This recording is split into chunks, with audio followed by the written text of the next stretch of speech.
Good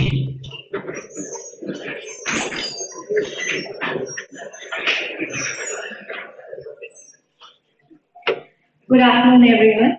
At the very outset, it is my proud privilege to extend a very warm welcome to our esteemed dignitaries, Professor Shantanu Bhattacharya, Director CSIR-CSIO, our Honorable Chief Guest, Padma Shri Shashi Shekhar Vempati, Chairperson, Central Board of Film Certification, our esteemed guest of honor, Shri Sunil, President of Institution of Electronics and Telecommunication Engineers, and Dr. Narendra Singh Jassal, Scientist F, CSIR-CSIO. I would like to request you all to please come on the dais.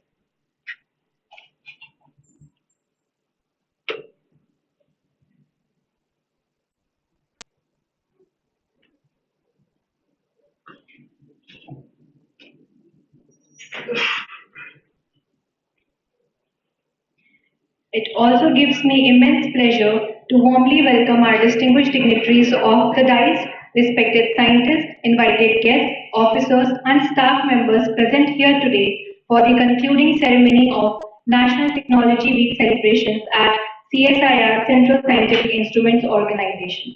I now request Director Sir to kindly present the welcome bouquets to our Honorable Chief Guest and Guest of Honor.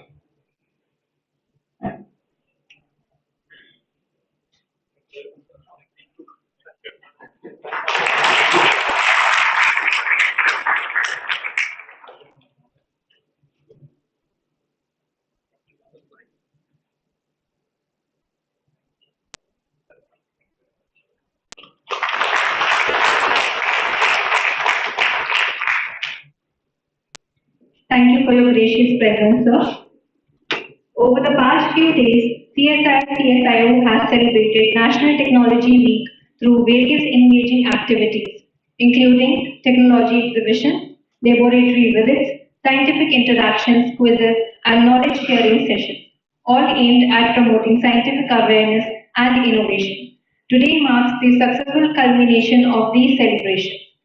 Now moving ahead to invoke wisdom, positivity, and the spirit of knowledge, I now request our dignitaries on the dais to kindly proceed for the ceremonial lamp lighting.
Thank you, everyone.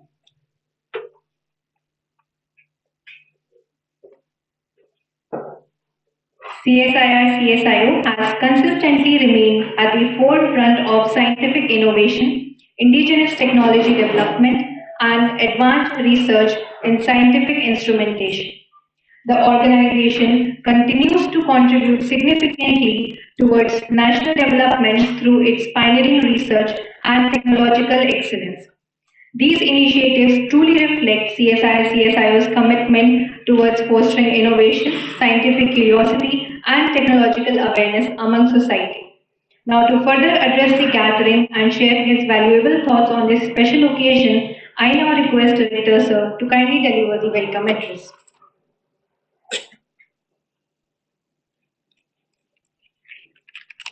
Thank you very much. Distinguished Chief Guest of today, Padma Shri Shashi Shekhar Vempati ji, Honorable Chairperson of the Central Board of Film Certification, Distinguished guest of honor, Shri Sunil ji, very close friend, President of the Institution of Electronics and Telecommunication Engineers, esteemed scientists, faculty members, research scholars, staff members and students. A very, very warm and cordial welcome to all of you to the CSIR-CSIO on the occasion of this National Technology Day 2026. It is indeed a matter of immense pride and privilege for us to host this celebration of science, technology, innovation, and national self-reliance in the presence of such eminent personalities and distinguished participants from academia, research, institutions, industries, and government organizations. We are especially honored by the gracious presence of our esteemed chief guest, Shri Shekhar ji today, who is a visionary leader, technocrat, policy thinker, and media strategist, whose contributions to India's digital transformation and public communication landscape has been truly exceptional. Shri Vempati ji has played a pioneering role in modernizing India's public broadcasting ecosystem through technology-driven reforms and digital innovation. During his tenure as the CEO of Prasar Bharati, he championed the integration of digital platforms, artificial intelligence-enabled broadcasting strategies, and citizen-centric media outreach.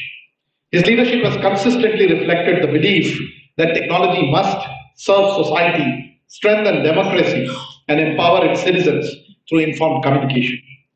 His remarkable journey as an engineer, as an innovator, as an institution builder, and public intellectual continues to inspire young technologists and policy leaders across the country. But indeed, deeply grateful to him for sparing his valuable time. Given his schedule and the portfolio that he's in, he's kindly agreed to be with us today and deliver this National Technology Day address. So we are indeed very, very grateful to him. We're equally privileged to welcome our guest of honor today, Shri Sunil ji, an eminent professional and distinguished leader himself, associated with the advancement of electronics, telecommunications, and engineering education in India.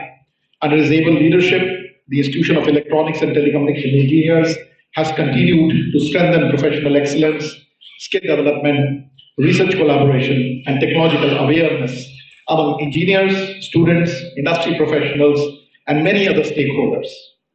His contributions towards promoting indigenous technological capabilities and nurturing the next generation of innovators is deeply, deeply appreciated. Sir, we warmly welcome both of you to this CSIR-CSIO. The National Technology Day occupies a very special and proud place in India's scientific and technological history. We all are aware, which is observed either on the 11th of May, and based on that, our team decided to continue a week-long activity around this, or centered around 11th May. So this day commemorates the historical technological achievement accomplished by India back in 1998, which includes the successful Pokhran-2 nuclear test conducted under Operation Shakti.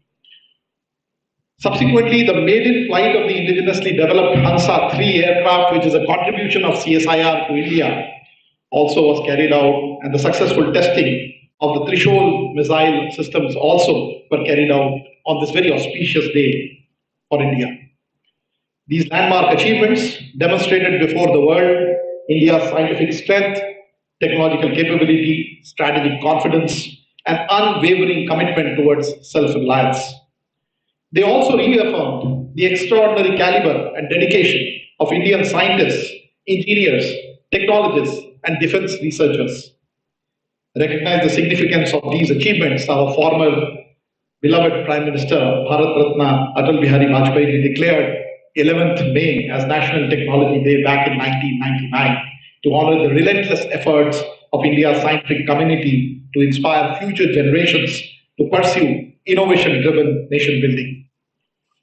So the theme of the National Technology Day 2026, as probably some of us already know, is responsible innovation for inclusive growth. It is both timely and profoundly relevant in today's rapidly evolving global technological landscape. We are witnessing transformational advancements in multiple areas, be it artificial intelligence, be it semiconductor technologies, quantum systems, advanced materials, digital public infrastructure, clean energy technologies, cybersecurity, biotechnology, space technologies, deep tech innovation, many others. In these emerging technologies, We are not only reshaping our economies today, but also promoting industrial growth, promoting good governance and development systems associated with it, and human societies at an unprecedented pace.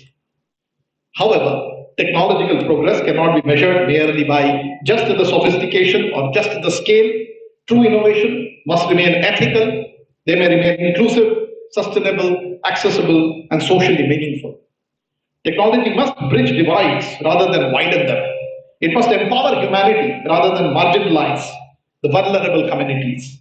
It must support environmental sustainability while accelerating economic growth. As a scientific nation aspiring to become a global technology leader, India's responsibility extends just beyond the innovation work system alone. Our larger mission should really be to ensure that technology reaches the last mile, improves every bit and every quality of aspect of life, and strengthens national resilience and contributes to the equitable and inclusive India that all of us dream will happen at some point. In this national mission, the Council of Scientific and Industrial Research, our primary body with which all of us are associated, and particularly our laboratory CSIO, have continuously played a very valuable, vital, and strategic role. Since its inception, it has remained one of the India's premier research institutions dedicated to indigenous instrumentation, precision engineering, sensors, analytical systems, strategic technologies, and translational research. Our institution has consistently aligned its scientific pursuits with national priorities and societal needs. Over the decades, the technological prowess of CSIO has significantly contributed to the development of indigenous instrumentation technologies across multiple strategic and societal sectors. Be it the field of avionics, be it the field of aerospace technologies, CSIO has developed advanced head-up display systems, smart lighting systems, navigation-related instrumentation, mission-critical technologies, supporting indigenous aerospace capabilities, and strengthening as such India's strategic self-reliance. Sirs, you have already seen a glimpse of what we have done and what we are on the way of doing in our exhibits. In the defense and the maritime domain, our institution has contributed towards the refurbishment and modernization of periscope technologies for Indian Navy, supporting operational readiness and indigenous capability enhancement in critical defense applications. In the healthcare and biomedical engineering, CSIR has developed a wide range of affordable assistive technologies, biomedical devices, rehabilitation systems, implant technologies, diagnostic instrumentation, etc., aimed at improving the accessibility and healthcare delivery for millions of citizens. Our innovations have contributed meaningfully towards affordable healthcare solutions across meeting some of the national priorities and across the globe. In the area of public safety and disaster mitigation, CSIO has also contributed significantly through advanced instrumentation and sensing technologies. This includes the earthquake early warning systems deployed for critical installations in Delhi Metro.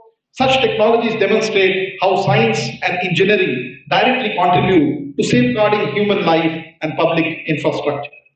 Our work in agri-instrumentation and environmental monitoring has focused on development of smart technologies for precision agriculture, soil and water monitoring, environmental sensing, pollution assessment, and sustainable resource management.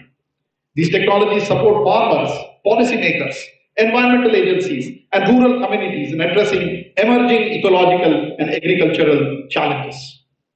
CSIO technologies for potable water purification and water quality assessment are particularly the need of the day for the country. They are aimed at ensuring safe drinking water accessibility to the masses, which is a basic requirement of life, particularly in underserved and rural regions.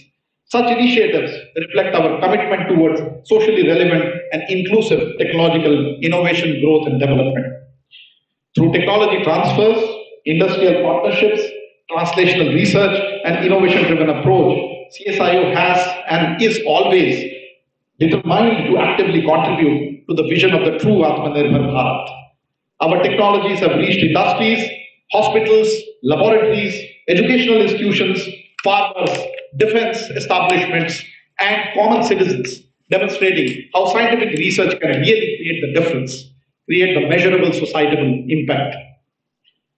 National Technology Day is not merely a celebration of our past achievements, It is also, of course, a reminder of our collective responsibility towards the future that we create together for this nation as well as for our institute. Today's event reflects our collective commitment towards fostering scientific temper, promoting innovation culture, strengthening and industry academia collaboration, and inspiring the young minds to pursue research and technology development for national service. Before I conclude, once again, extending my heartfelt gratitude to both our guests, the Chief Guest, Padma Shri Shashi Shekhar ji, as well as our guest of honor, Shri Sunil ji, for graciously accepting our invitation and blessing us with their kind presence today and being agreeing to share some of our insights with all of us. I also warmly welcome all the scientists, the faculty members, students, research scholars, staff members, people who are here for MOUs, as well as our technology transfer partners.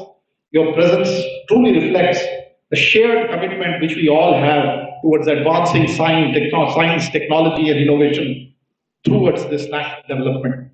Let us continue working together to build a technologically empowered future, innovative future, self-reliant country, and sustainable and inclusive India. Jai Bharat, Jai Hind.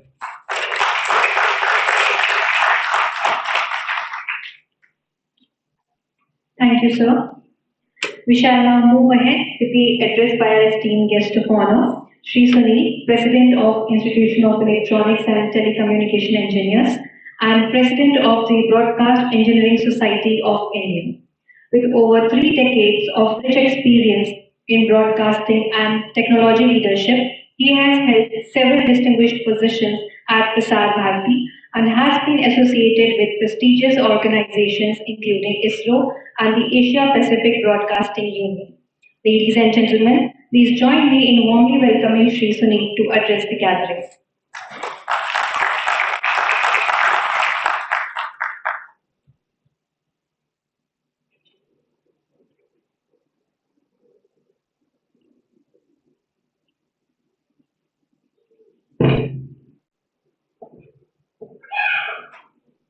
Honored chief guest for today's function, Padma Shri Shashi Shekhar Vempati ji, the chairman of the Film Censor Board of the National Board of Film Certification, as we call,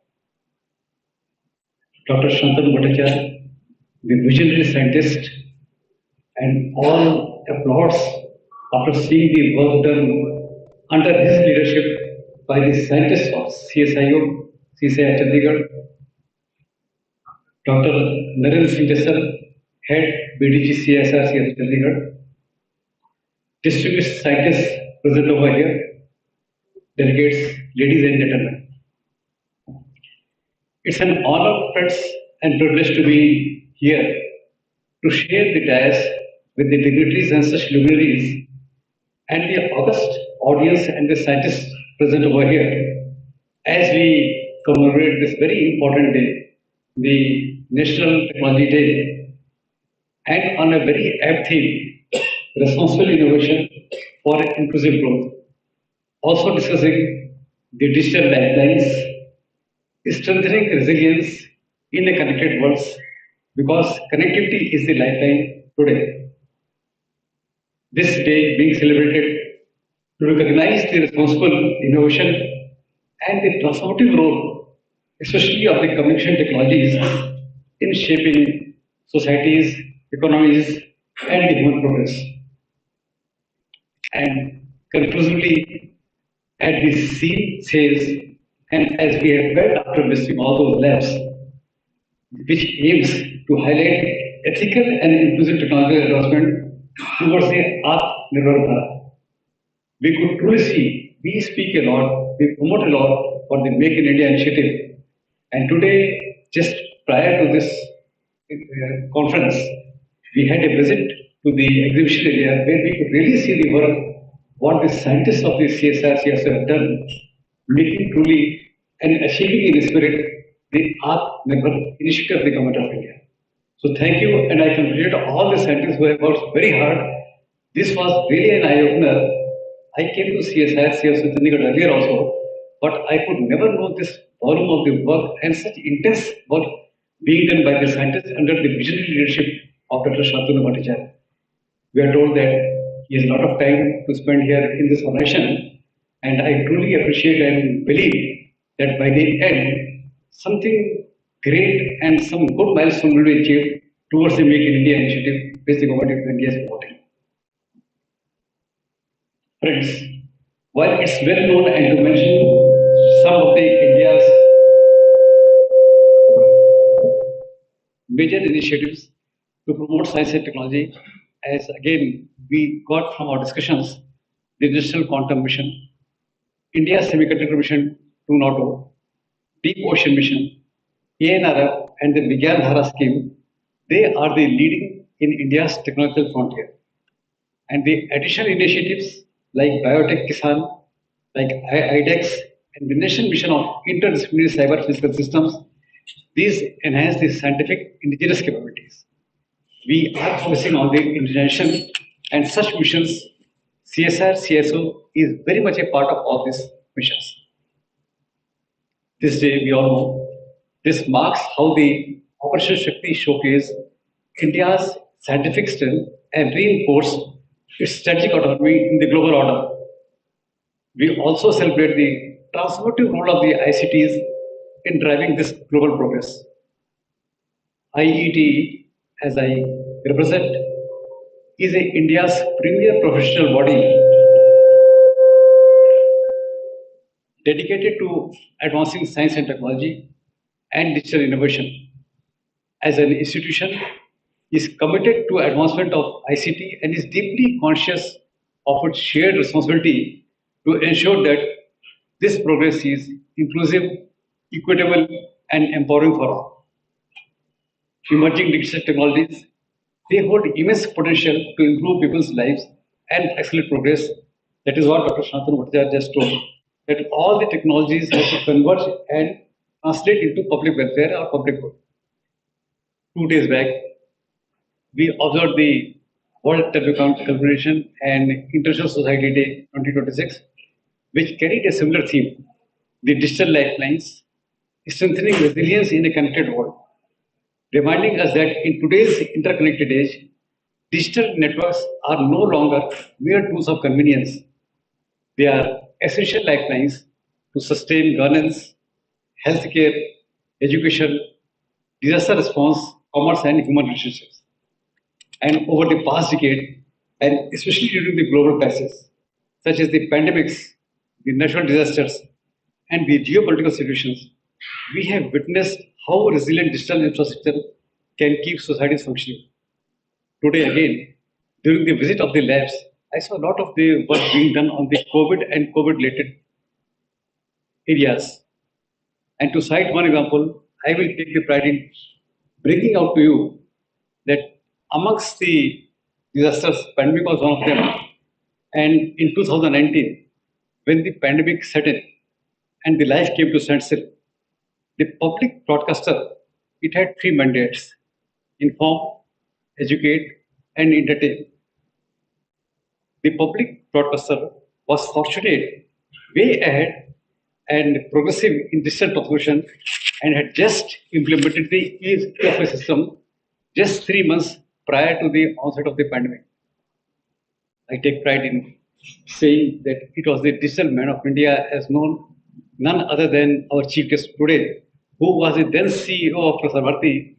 And when we, as the head of the various sections, used to approach him 3 months before the pandemic, sir, this is a physical file, it's very urgent and it needs to be cleared. Then he was one person who put his foot down, no, bring it on e-office. And he made sure that within a week of the implementation, the entire infrastructure of the Prasar Bharati in Delhi and in all the centers of the country turned into e-office. We did not know what was in store 3 months later. And when the pandemic came and all the institutions of the government organizations came to standstill, Prasar Bharati was one organization which was very well geared up in the digital transformation. Such is the power of the digital transformation, and the e-office became a digital lifeline of the organization when physical movements were compromised. People were not allowed to move. The cars, the vehicles, they carried 1% or 2% at the most, and there was a complete restriction on the movement of the office staff coming to the office. you can imagine that the broadcasting system of the country, which is armed with such a heavy responsibility to inform, educate, and entertain, is still function seamlessly 24 by 7, just an outcome of the digital transformation of the technology which was set in by such a visionary leader. Another area, the second mandate of the public broadcaster was the education. Now, again, since the fiscal movements were jeopardized, the students were not allowed to go to the school. So, public broadcasting was armed with the digital transformation in all the states of the country. DT dedicated the major day slots of its regional channel to impart education to the students of all the classes during the crisis times. That is the power of the connected world. And that is again the second area where the digital transformation shows how powerful it is, at least in the times of the crisis, in the times of the natural disaster. And in line with this digital transformation, this gave an idea to the government. The digital lifeline gave another impetus to the government of India. The Honorable Finance Minister, she announced right after that 300 educational TV channels will be set up. Three parts. One, the infrastructure setup. Second, what content will go on the 300 channels. And third, the last mile connectivity, where will it reach and how will it benefit the population. So, the job was assigned to BISAC, Bhaskaracharya Institute of Science, Space Application and Geometrics, an organization based in Ahmedabad, Gujarat. And they implemented that the entire infrastructure for setting up the 300 channels was implemented within 6 to 7 months. They were empowered and the structure was in place. Now, what content should go on that? See the vision of the government. There, the cabinet secretary, he held the meetings of all the concerned secretaries of the Secretary of Education, of the Secretary of Health, of the Secretary of Higher Education to decide and design what would be the content going on all these 300 channels. So, right from the curriculum from class 1 to class 12, from undergraduate, from postgraduate, to all the engineering competitions, to all the banking competitions, these curriculums were designed none other by the academicians, the faculty of the IITs present all over the country, the medical colleges, the institutions, and the banking divisions and all. So the content was ready to be hosted on all those 300 channels. The third, the last mile connectivity, how to reach people. DD Free Dish is a arm of the Prasar Bharati, which reaches the people through the direct to home medium. You don't have to do anything. Just put up a dish. There is a set-top box. Plug it to a TV, and then you get all the 300 channels. And because Vizag didn't have that reach, so the government of Indonesia that time decided and made a request to ISRO to vacate at least 2 transponders. Because all the DTH users of the country, they were hooked to those 2 transponders. And the viewership was in millions. I will be saying that the viewership of DD British was more than combined than all the private DTH broadcasters of the country. So 2 transponders were vacated, and Vizag uplinked all those channels on the 2 transponders. Everybody in the remotest part of the country could get access to all those TV channels. And the government of India went a step ahead because for observing a DTH system, of course, DD Free Dish is free. Once you get the connection, you don't have to pay anything for the lifeline. You get all those news, entertainment, education, and everything, all the sports channels on that. Government of India went a step ahead to mandate that all the TV sets being manufactured in the country henceforth would come with built-in tuners, so that anybody sitting in the remote part of the country does not have to even buy a set-top box. He will just put a dish of 300 rupees, plug it to his TV, and all those channels, along with these 300 educational channels, will be available on his doorstep. That is the reaching the unreached. So that type of the technology transformation has taken place right after the pandemic, and the public broadcaster, under the leadership of the CEO, has played the vital role in this transformation, attending all those meetings and making the vision translate into the practical things. Entertainment was the third arm of the public broadcaster at that time in the pandemic. And when all the channels could not function just because of the manpower, just because of the movement restrictions and all, I will again very proudly say that Prasar Bharati was on our mission, and the Wall Street Journal of USA reported that the highest viewership came from the DD channels. Why? Because all those translations of the Ramayana, the epics, the Mahabharata, all were there on there, keeping people glued to the TV and not letting them go into the depression mode because of the pandemic era. So the three responsibilities of the public broadcaster were very well met. Why? Because of the technological transformation, because their operation transformed itself very well and very timely into the digital mode, and that is what made the functionality of the operation excellent and coming very handy at the times of the crisis and in the disasters. That is one example why I had to say, because that is a theme that technology has to be all inclusive, it has to reach everybody, and there has to be no divide in getting access to the technology. So this part, just citing an example of what the public broadcaster plays, and that is how the other organizations are also slated to play. Of course, it was the emergence of the online platforms, again a technology initiative which came after the pandemic, and today it is very much prevalent that all the meetings, most of the meetings now, they happen on the online platform, on the Zoom, on whatever it is. So that is also an outcome of the technology resilience, of the digital resilience in the country. Friends, broadcasting isn't a medium of content delivery, but as a critical digital infrastructure for the mobility system of the tomorrow. And that is where I bring to your notice and attention another major technology transformation which has taken place in broadcasting. It is called the direct to mobile broadcasting, which is basically upstream. Why? Because of the they want the personalized content anywhere, anytime, on any device of your choice. And it is one of the biggest disruptions in and transformative technology in the broadcasting arena. The killing feature of this technology is that all of us are having our mobile sets here. You can get access to the content, to video content, to all the TV content on the mobile without a SIM card, without a digital connection, data connection, and without internet connection. Must be very difficult to believe on this technology that your phones are working without a SIM card and without a internet connection, without a data connection. So this is the type of technology which has again been devised none other than the IIT Kanpur. It is totally a indigenous technology.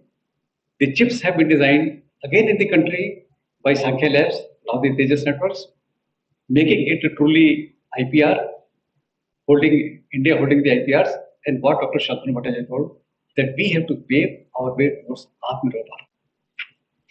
We have got the telco towers, which are meant for one-to-one communication.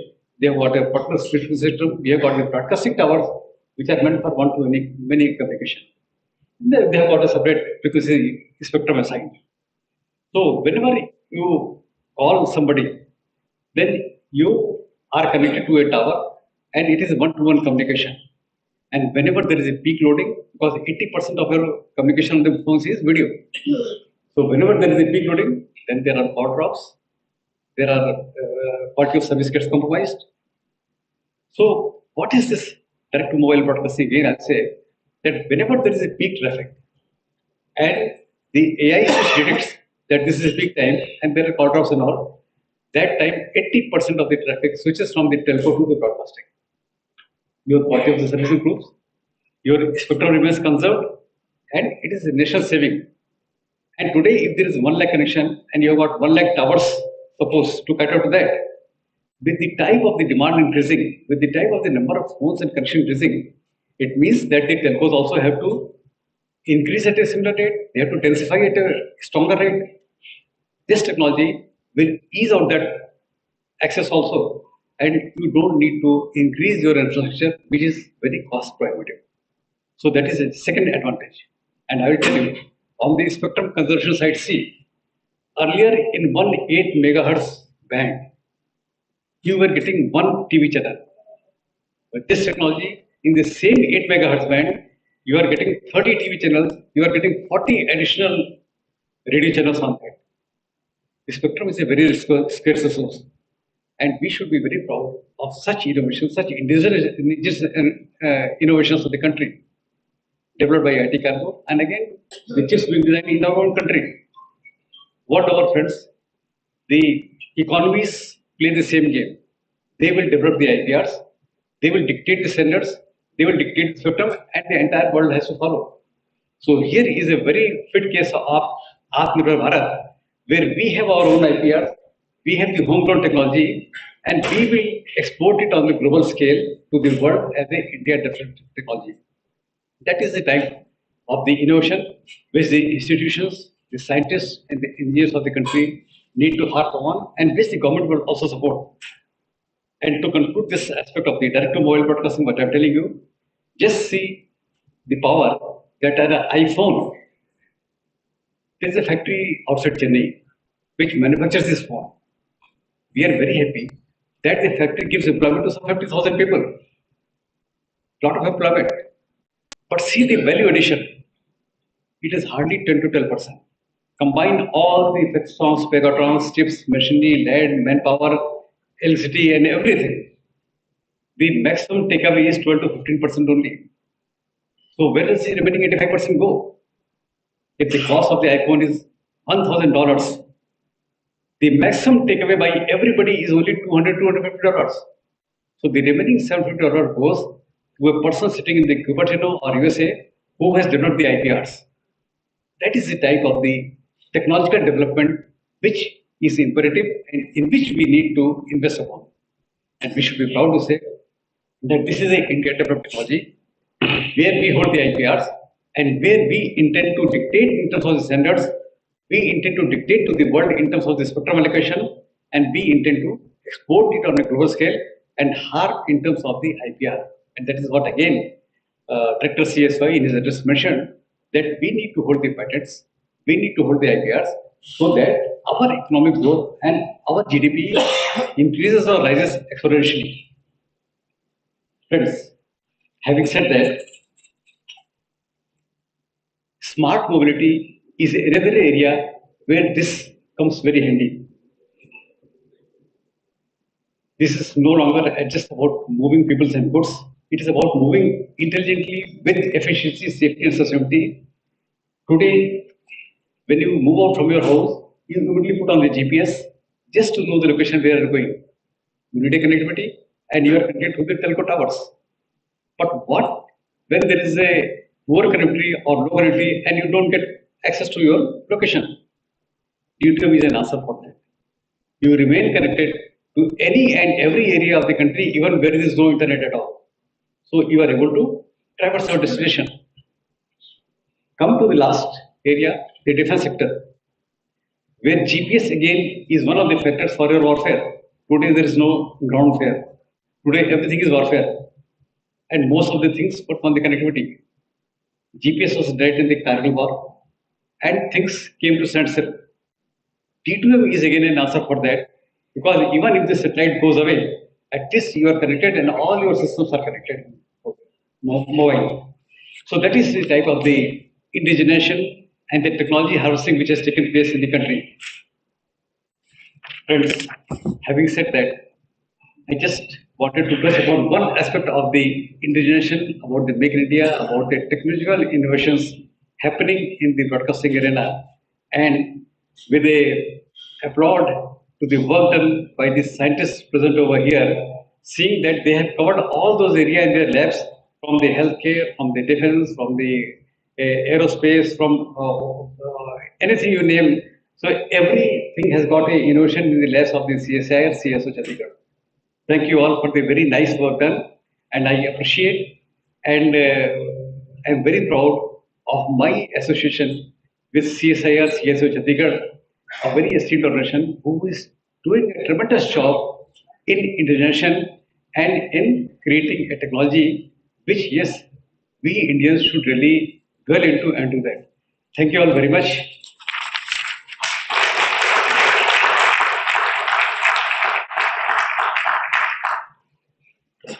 Thank you so much, sir.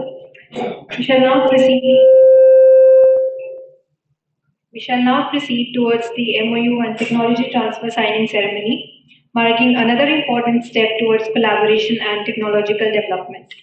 So the first TOT is of Precision Iodine Value Analyzer, and for the same, I would like to invite on stage Mr. Bhupinder Kalra from Compact Systems India, Chandigarh, and Dr. Amol Mondekar, and Dr. Narendra Singh Jessel, and Dr. Vishal Chandani from CSIR.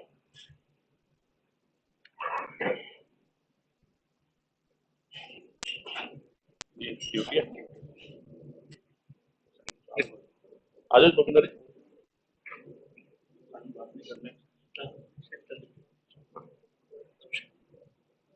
Bhupinder from conference. Are you from which place? It's studying. Who ordered the committee? This is 060. Fine.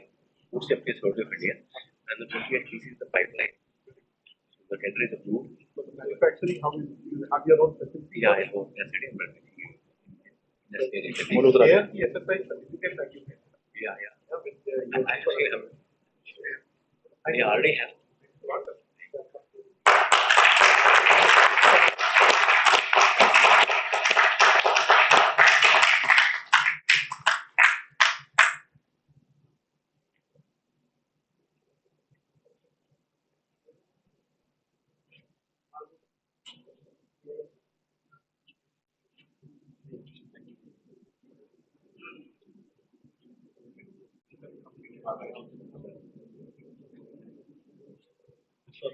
Now next moving to the MOUs. First is the Virginia Tech India, Chennai. I would like to call on stage Dr. Ayushi Kundu, Ms. Priya, and Dr. Suman Singh.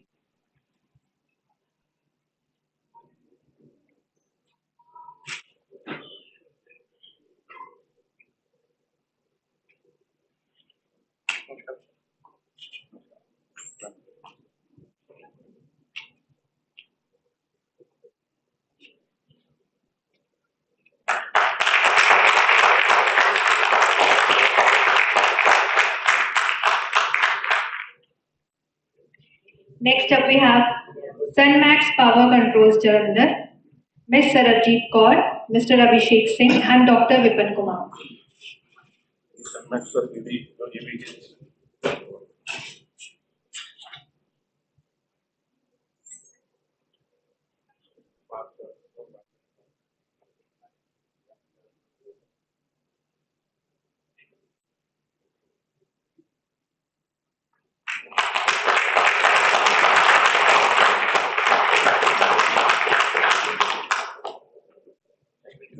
Now the last but not the least is the Rayat Para University Mohali. For that I would like to call Professor Sanjay Kumar, Professor N.K. Yadav, Dr. Harsimran Kaur, Shri Narendra Singh Jessel, and Dr. Vishal Chandani.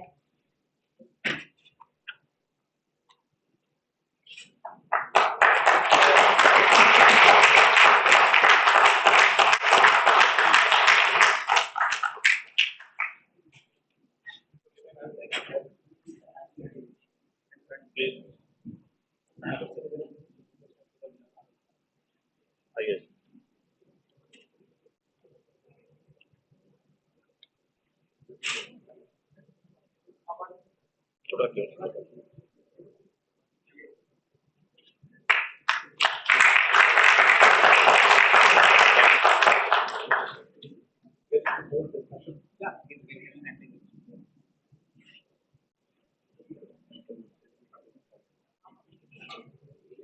Thank you, everyone.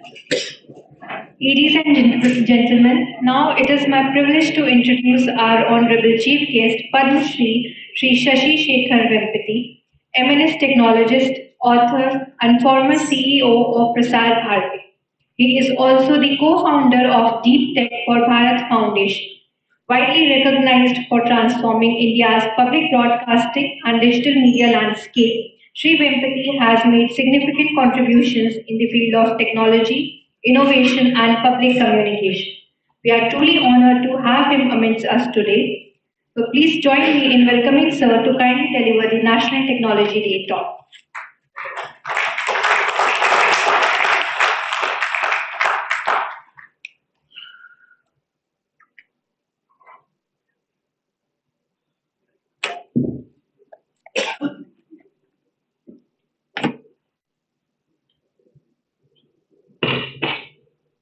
Good afternoon. Very happy to be here. Thank you, Dr. Shantanu, for the persistent invitation. It was hard to say no, so I had to come. This is my first visit to Chandigarh, so thank you for that. Very impressed with all the experience so far from the drive from the airport to this campus. And I must say, it's one of the best campuses of science that I've been to. So I think very proud. Thanks to my dear colleague Sunil for a very detailed talk that he gave. I thought I'll cover some of that, but you already covered it. I had to think of new things. Also, this is my first event after becoming CBFC chairman. I'm still getting used to that because, as you know, I've largely come from the technology world. So this is like at the other end of the intelligence quotient spectrum. So I'm still getting used to that.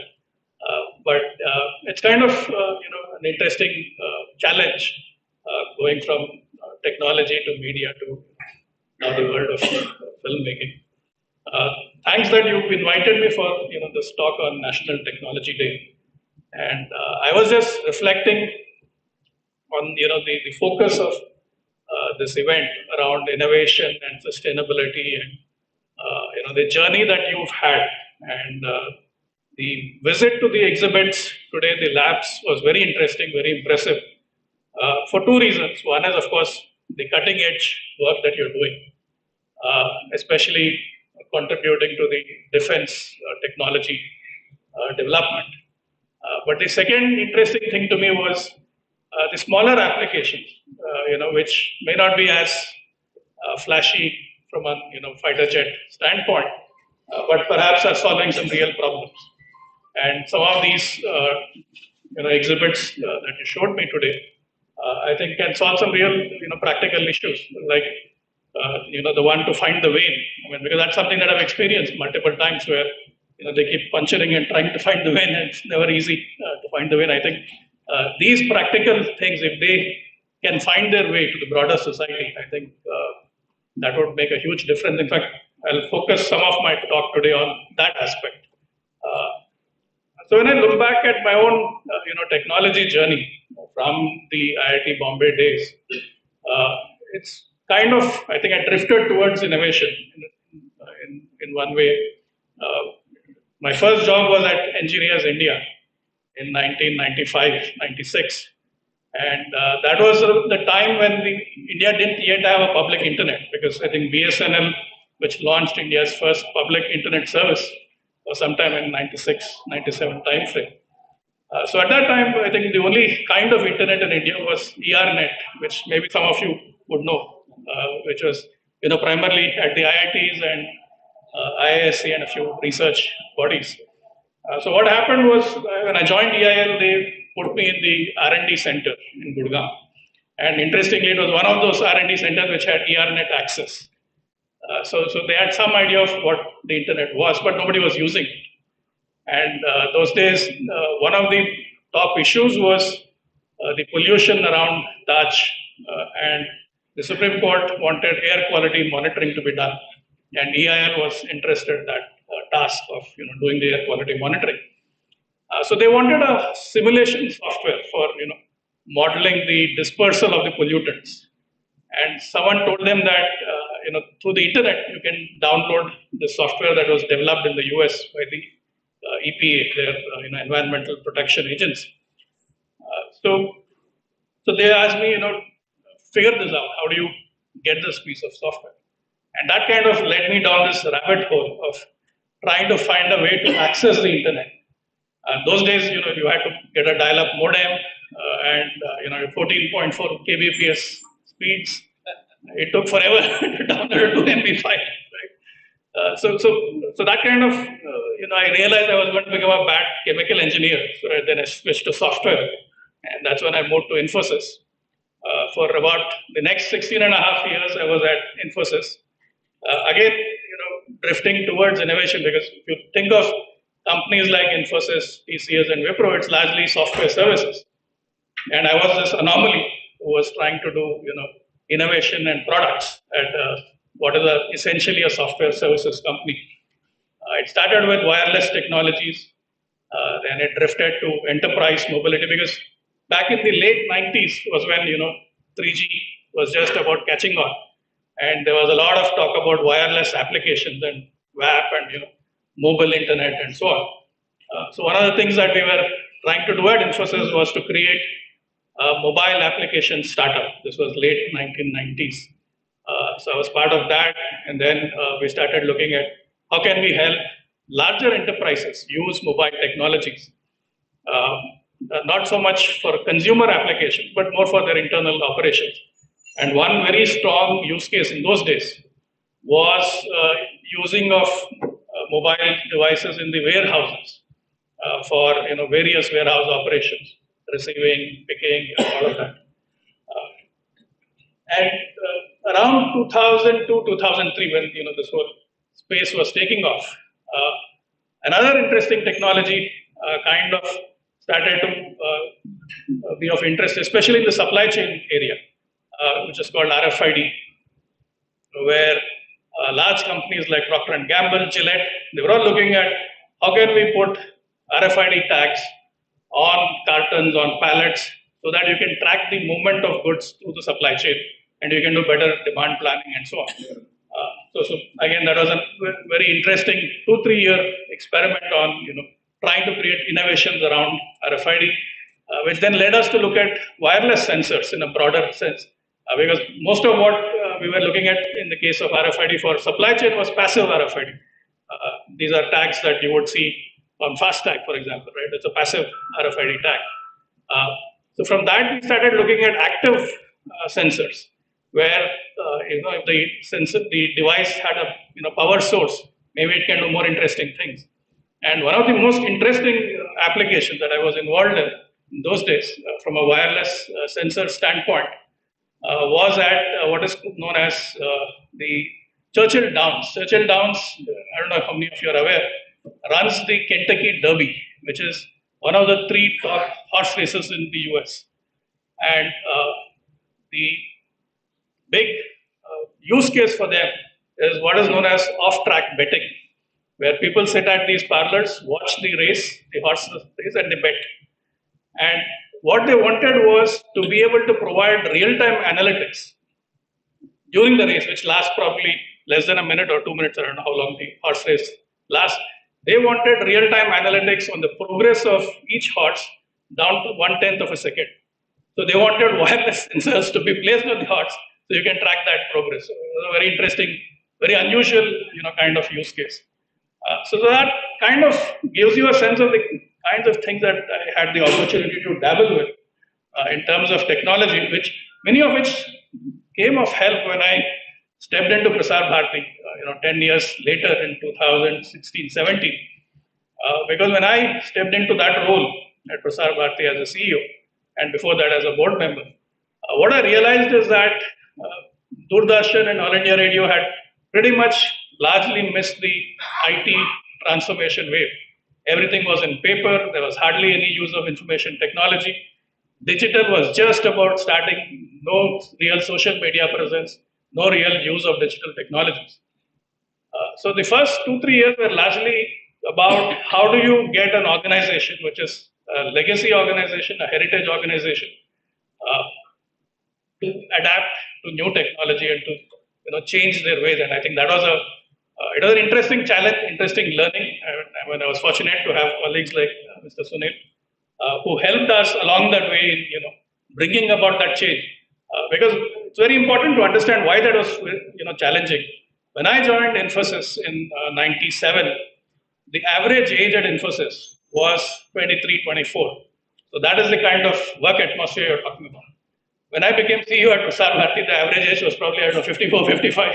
So you're talking about a very, an organization where everyone was senior to me by maybe 10 years, 15 years. How do you, first of all, motivate them? How do you persuade them to accept new technologies, change? I think that was a big learning personally to me. And we were able to do many things, interesting things along the way, some of which I think Sunilji elaborated in great detail, e-office, which came very handy during COVID-19. DD Friedish, which to me is one of the greatest public goods, technology-based public goods that India has created. UPI is of course very well known.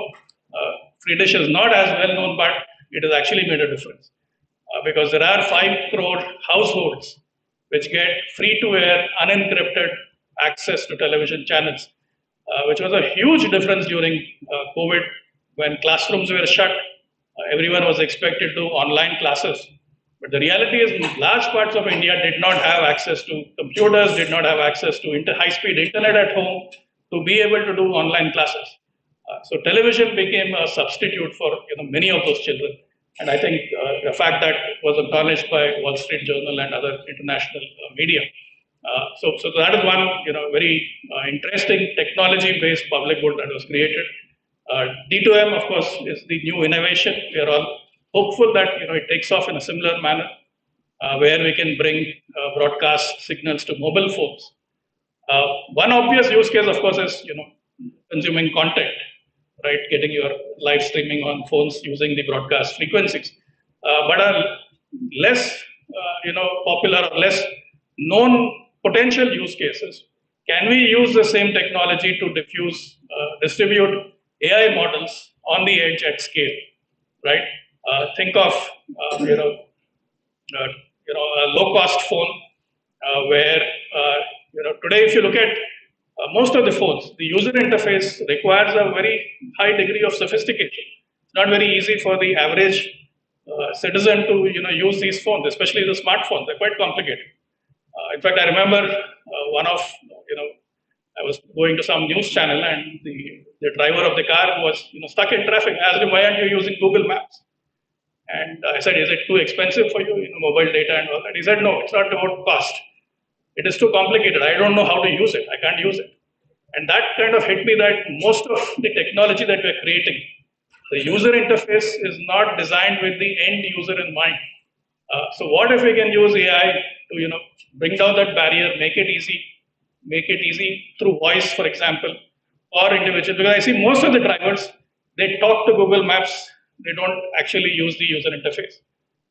So what if we think of a whole new class of devices which are voice first, AI powered, easily you can converse in Indian languages, and that's where a technology like D2M becomes handy, because now you can push those models to these devices at scale, at a population scale of 1 billion. So that's another potential technology innovation that we are all very hopeful about. Another interesting thing that we did at Prasar Bharati was the digitization of the archives. As you know, All India Radio and Doordarshan carry a living memory of modern India, going all the way back to the decades before independence. In fact, one of the first radio broadcasts was in the 1930s. It is a audio broadcast of C. Rajagopalachari. In fact, that recording is available on YouTube. Some of you may want to check it out. It kind of tells you the rich legacy of these archives. And they were digitized, but they were not accessible. So that's a very typical government mindset, that you digitized all your legacy, traditional knowledge, but you don't want to share it with anyone. You don't want to keep it locked up in a vault. So one of the things that we did just before COVID was to open up these archives through YouTube and other public platforms. And then they became very hugely popular during COVID because everyone was on this nostalgia trip where after Ramayana got record viewership, everyone wanted to discover all the serials of their childhood, all the radio plays of their childhood, and so on. Everyone wanted to relive that. So the archives became a huge hit. The board of Prasar Bharati also took a decision that why don't we make these archives of All India Radio and Doordarshan available to IIT Kanpur to build AI models. And this is well before this whole hype around generative AI and large language models. This was 2020, 2021. So we actually gave IIT Kanpur the entire archives to build these AI models. So there's a lot of forward thinking that was happening. Of course, COVID had its own challenges, but it also tells us that we are not second to anyone in terms of our imagination on what are the possibilities. But then why is it that India is not counted in the top 2 or top 3 in terms of the AI race, which is a big debate right now, that why is India lagging behind? Why is India missing out? Which leads me to the main subject of what I wanted to focus on today. which is diffusion of technology. So it is not enough to build innovation. It is not enough to create a whole portfolio of patents. It's not enough to create a whole portfolio of new ideas, new products. But if you're not able to diffuse them to the broader society, you are not really winning the race. And there's a very interesting academic paper, I'm forgetting the author's name. So he's compared China and the United States to look at, what makes the US a technological superpower, and can China, beat the US at, being a technological superpower. And what this paper's main thesis or main focus is around diffusion of technologies. What he argues is that the reason why the US is better than China on, in terms of being able to leverage its technological power and strength is because of diffusion to broader society. And he, in that paper elaborates a framework, gives a few examples. One example was very interesting because it also was something that resonated with me personally. So he gives the example of, World War II era Germany and the United States. That why is that the United States had a more successful, powerful chemical industry compared to Germany, while Germany had, so many chemists, so many Nobel Prize winners, so much of research in chemistry, but it was not Germany, but it was the US which won the chemicals race. And the reason he says is that because the United States institutionalized chemical engineering as a discipline. So I'm a chemical engineer from IIT Bombay, so that's why it kind of resonated with me. That institutionalizing this whole new discipline made a difference because you created institutes, you created PhDs, you created labs, and you created a framework for diffusing these technologies to broader society, which is where Germany perhaps didn't fare as well as the US. So what does it take to diffuse technologies? So I kind of have this model that I'm currently developing in the context of AI, but I'm sure it's applicable to any technology. I think the first thing is awareness, right? If people don't know what the possibilities are, how will they come up with potential problems to you to solve, right? So you have to create awareness about what are the possibilities of technology. I think awareness is where things begin. Second is availability. Of course, one is you made them aware, but then if they're aware of their problems and they think that this technology can potentially solve their problems, is there a solution available, right? So you got to make technology available. Third is access. So fine, there are products available, but how do they access them?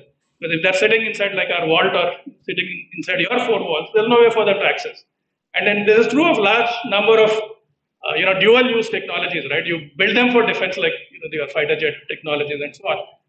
But then it's completely vaulted. It's completely firewalled.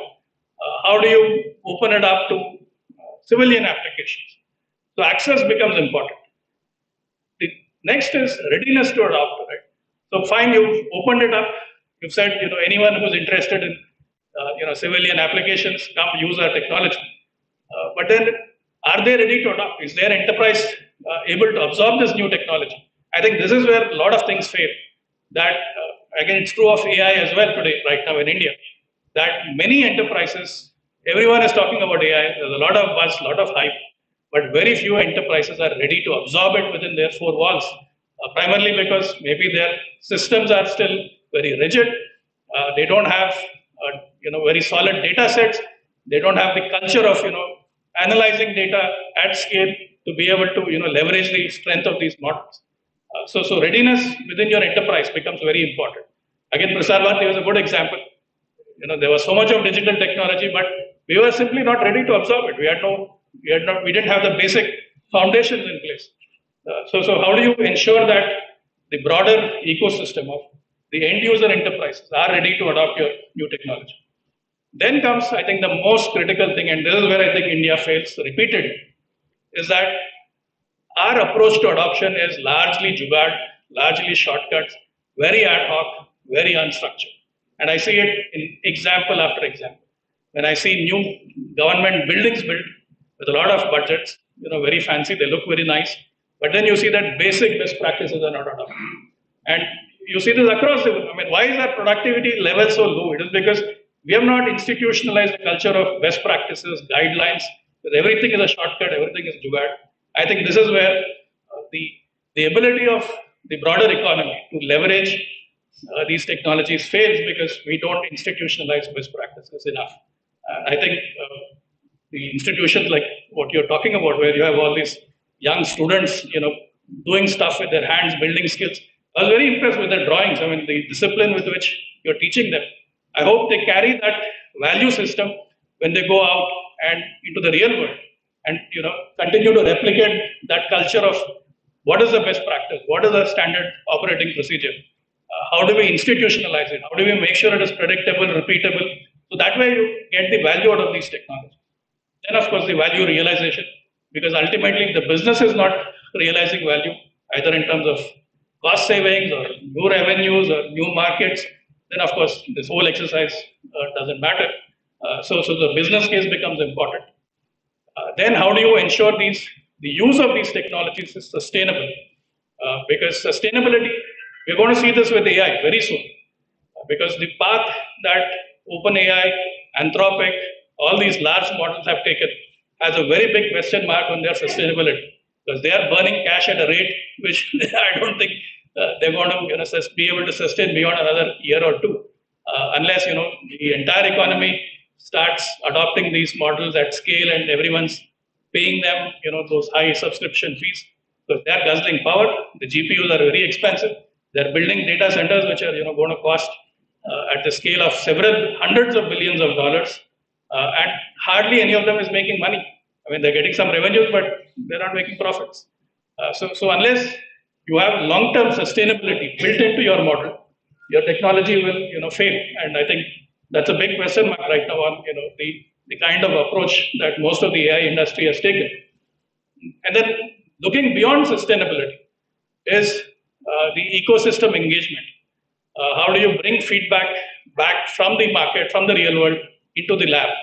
Because it's one thing to push technology out, but how do you close that feedback loop and then look at your next cycle of innovation? So that's how you create that virtuous cycle of innovation. So broadly, I think these are some things to think about on how you can diffuse technologies to broader society. If we want to build on all this great work, all this intellectual capital that you put together. Again, it was a very illuminating, insightful visit to all the labs, to see all the exhibits. Thank you again for that invitation, and very happy to be here. Thank you.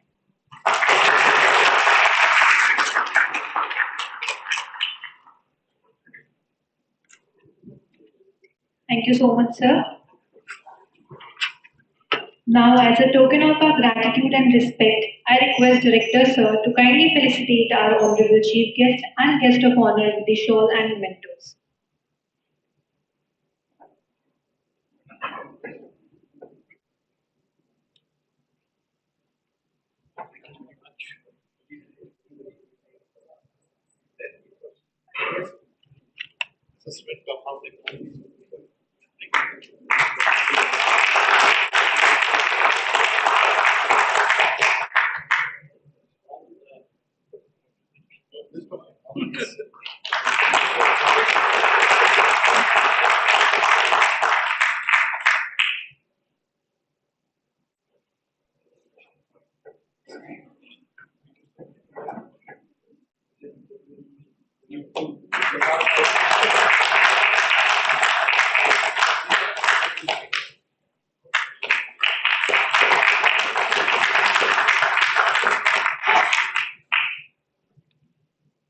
Thank you so much, sir.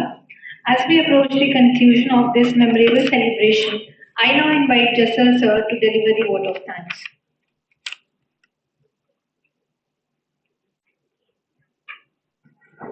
धन्यवाद मानसी। हमारे मुख्य अतिथि के इतने अच्छे भाव विभोर भाषण के बाद आई थिंक मेरे पास कोई शब्द नहीं है कहने के लिए। We all are inspired, motivated from their words. Sir ने यंग माइंड्स इन्फोसिस में काम किया, उसके बाद middle age minds Prasar Bharati में काम किया, but leader is always creating the difference. And sir took the challenge and that convert Prasar Bharati from the analog to digital era. So that is a big achievement. So that is my privilege to give vote of thanks on behalf of my CSIR-CSIO family. So first of all, definitely we are thankful to our chief guest, Padma Shri Shashi Shekhar Vempati ji, Chairman, Central Board for Film Certification, and definitely, sir, your innovation and technology journey, your valuable words regarding RFID digital legacy that converts by you of Air India as well as the Doordarshan is definitely now available in the YouTube, and we can watch and listen the stories that carried from 1932 till time. And definitely your message is clear that today if we can survive, that is the technology that should be easily convert from lab to the market, easily commercialized, and it should be available for each and every person. It should be reaches to the masses so that it can create the difference, and definitely it can make us self-sustainable in the technology. Thank you, sir, for sparing your valuable time for today, this technology day. Rather, this is a technology week we are celebrating from 11th May. On 11th May, we have the open day for the general public. They visited our different labs, technologies, and on 12th May, we have the interactive session with Air Force official, as well as we also have one industry academy interaction on the 13th May, technical quiz there.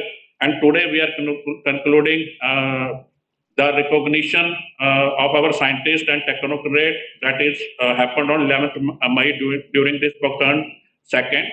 And definitely this week will motivate us for more service to nation and society by developing technologies for the masses. We are also thankful to our guest of honor, Shri Sunil ji, President IETE, and your message definitely that is technology should be for the everyone. And we should develop a technology for Atmanirbhar Bharat, and definitely we are doing, and CSIR-CSIO families feeling proud that we are contributing in research, innovation, technology, skill development, and entrepreneurship. And these all factors are definitely needed for the Atmanirbhar Bharat. Thank you, sir. And IET and CSIR-CSIO journeys I think बहुत पुरानी है और आगे भी हम बहुत दूर तक जाएंगे. और definitely Director CSIR-CSIO Professor Shantanu Bhattacharya is always supported, motivated us for always conducting such events that can definitely increase visibility of our CSIR-CSIO to the whole nation as well as the whole world. And I also thankful to our National Technology Day Committee who just took initiative to celebrate this National Technology Week from the last 5 to 7 days. And Industries Training Center, Electrical Section, Horticulture, Housekeeping, Canteen, Administration, Directorate, PME and VG team for successful conducting this in National Technology Week as well as today event. And thanks to everyone. और last में मैं 2 लाइनें जरूर कहना चाहूंगा.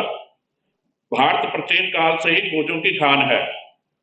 भारत प्राचीन काल से ही खोजों की खान है, पर आज आत्मनिर्भर भारत बनाने में साइंटिस्टों का बड़ा योगदान है. Thank you.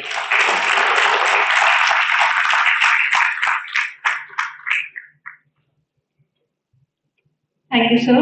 Now may I request everyone to please rise for the national anthem.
thank you all for your gracious presence and enthusiastic participation throughout the National Technology Week celebrations.